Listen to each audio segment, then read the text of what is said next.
किया है। मुझे लगता है कि जिस तरह से लगातार लांछन और प्रयास सिर्फ यही है कि हमारे माननीय मुख्यमंत्री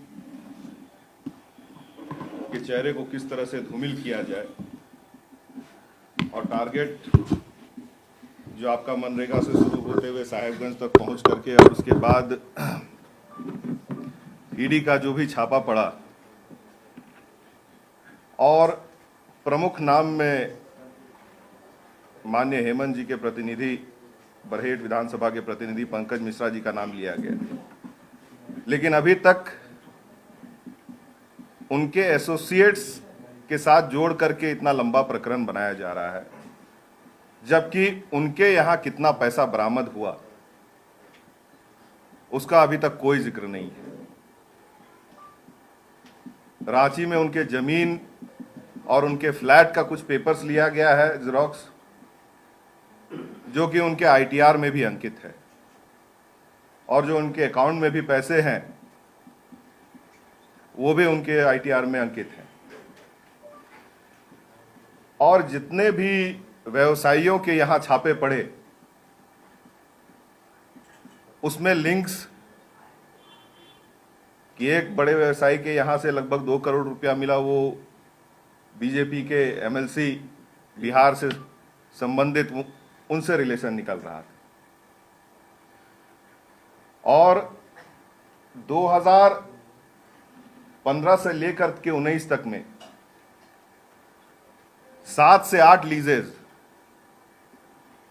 जो कि बीजेपी के जिला अध्यक्ष को दिया गया, एमएलए पुत्र को दिया, बीजेपी के एमएलए के प्रतिनिधि को दिया गया, बीजेपी के एमएलए कैंडिडेट पाकुड़ को दिया गया, और भी बहुत सारे लोगों को दिया गया। जो रघुवर दास के टाइम में जो आज बोला जा रहा है कि रेवेन्यू का नुकसान किया जा रहा है, चोरी किया जा रहा है, रॉयल्टी का फ्रॉड हो रहा है, तो आंकड़ों के साथ बात करना चाहते हैं। वो लगभग 79.86 80 करोड़ हम मान लेते हैं। और जब हमारी सरकार बनी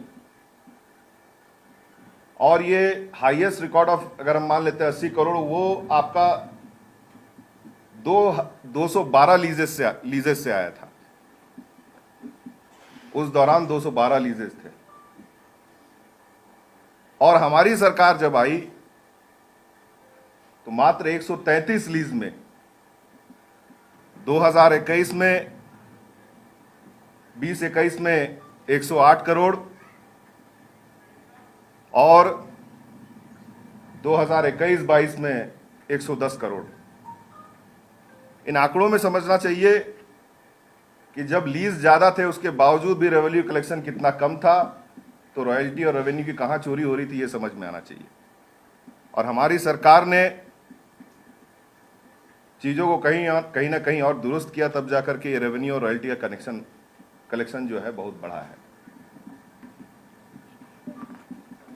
आपका अगर फिर आंकड़ों की हम बात कर ले, 2015 से लेके 19 तक में 47 लीजेस दिए गए, जिसमें कि 10 से 11 लीजेस जो है बीजेपी के डायरेक्ट एसोसिएट्स को दिया गया।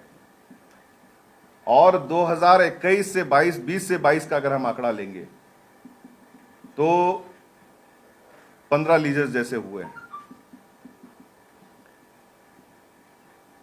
ये सारा प्रकरण जो हो रहा है ये कहीं ना कहीं वहां के व्यवसायी को भी बर्बाद कर रहा है।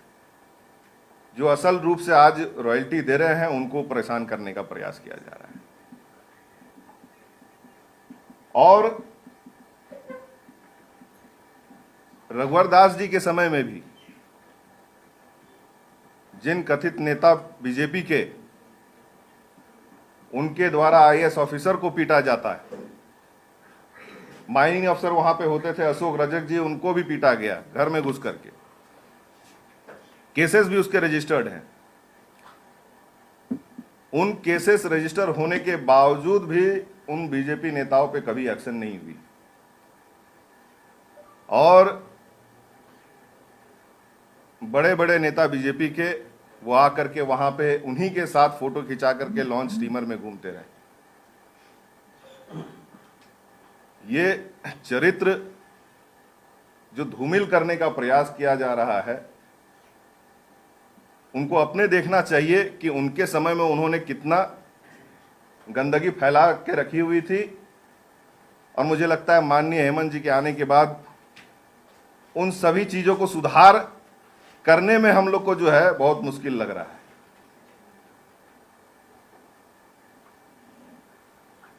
एक व्यवसायी की बात की जा रही है,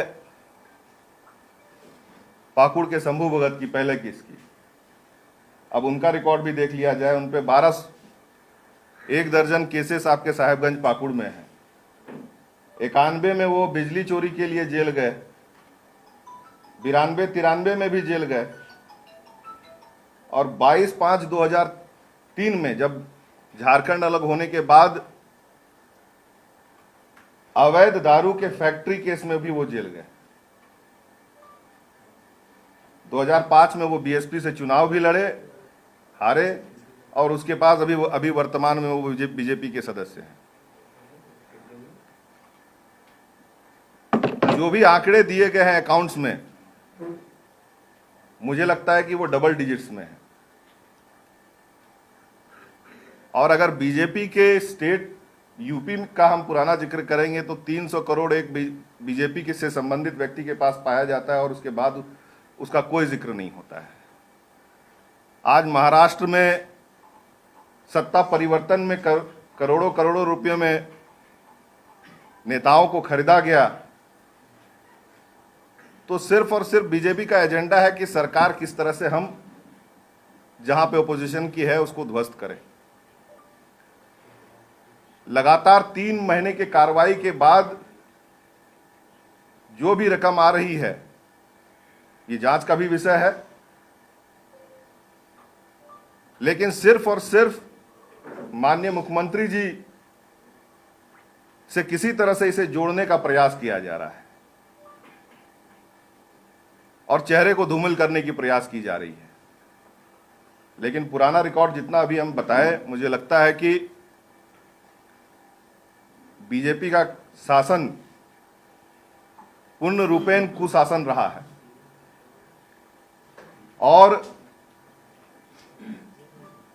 गुंडों को पालने का काम बीजेपी सरकार अपने समय में की, राजस्व का नुकसान करवाया।